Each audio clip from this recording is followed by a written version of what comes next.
हुकूमत के पास लीगल रास्ते भी हैं, इस पर अपील होगी तो किस फोरम पर होगी, या आउटराइट मनमानी करना आपको लगता है कि हुकूमत बेहतर समझेगी कि हम बस इस फैसले को नहीं मानते? हुकूमत कौन सा रास्ता लेगी?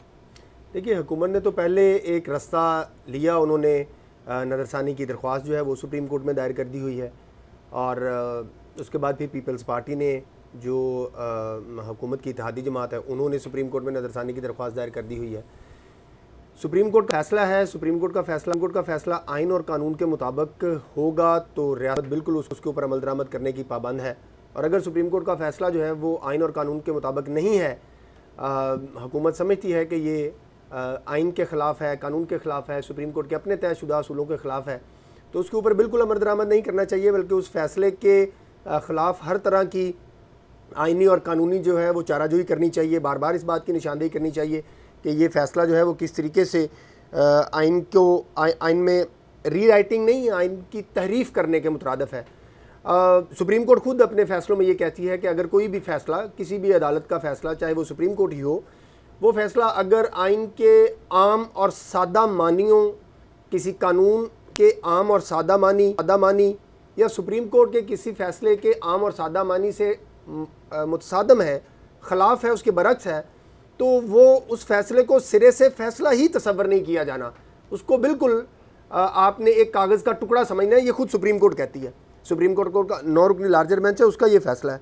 सो मेरी अक्ल समझ के मुताबिक मामूली सा मेरा इसके ऊपर ये तजिया तो ये है कि ये फ़ैसला जो है वो ना तो आइन के मुताबिक है, ना ही कानून के मुताबिक है, ना अपने ही सुप्रीम कोर्ट के फ़ैसलों के मुताबिक है। इसलिए मैं नहीं समझता कि इस फैसले के ऊपर किसी भी तरह से अमल दरामद जो है वो होना चाहिए या करना चाहिए। इस फैसले के ख़िलाफ़ हर तरह से सियासी तौर के ऊपर, जमहूरी तौर के ऊपर, आइनी तौर के ऊपर, कानून के दायरे में रहते हुए इंतहाई मुहज़्ज़बाना अंदाज़ के अंदर इस फैसले के अंदर दबा कर इसके फ़ैसले की जो है वो मुज़ामत करनी चाहिए। देखें, जब 90 दिन में इलेक्शन का फ़ैसला आया था तो वो फ़ैसला भी सियासी बदनीयती के ऊपर मबनी था, इसलिए उस फैसले के ऊपर अमल दरामद नहीं हो सका और होना भी नहीं चाहिए था। सुप्रीम कोर्ट कहती है कि आप पंजाब के अंदर और कौमी असम्बली के अंदर जो है वो 90 दिन के इलेक्शन करवा दें, लेकिन KPK के हद तक जो है वो सुप्रीम कोर्ट जो है वो खामोश हो गई थी। अच्छा, अब इलेक्शन करवाना जो है वो इलेक्शन कमीशन का इख्तियार है, सुप्रीम कोर्ट का इख्तियार तो नहीं है।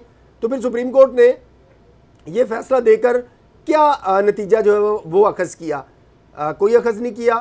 मुआशरे के अंदर इस बात की हौसला अफजाई की कि अगर फ़ैसले जो हैं वो किसी सियासी बदनीति या सियासी इंजीनियरिंग के तसलसल में किए जाते होंगे तो फिर उनका ये नतीजा निकलेगा जो 90 दिन के अंदर इंतखाबात का नतीजा निकला था। अगर आइन के आर्टिकल 51D में 3 दिन का वक़्त लिखा हुआ है किसी पार्टी को ज्वाइन करने का, तो सुप्रीम कोर्ट जो है वो कैसे कह सकती है कि आप 15 दिन के अंदर ज्वाइन करें? फिर सुप्रीम कोर्ट पूरे इलेक्शन को घुमा के पहले दिन के ऊपर जो है वो लेके जा चुकी है। फिर सुप्रीम कोर्ट खुद 63A के फैसला करके, वो फैसला भी मैं समझता हूँ कि आइन के साथ तहरीफ है। लेकिन मसला ये है कि हमारे मुल्क के अंदर जमहूरी कुव्वतें, पार्लियामेंट जो है वो हमेशा से कमज़ोर रही हैं। सब्सक्राइब करें और बेल दबाएं ताकि कोई खबर रह न जाए।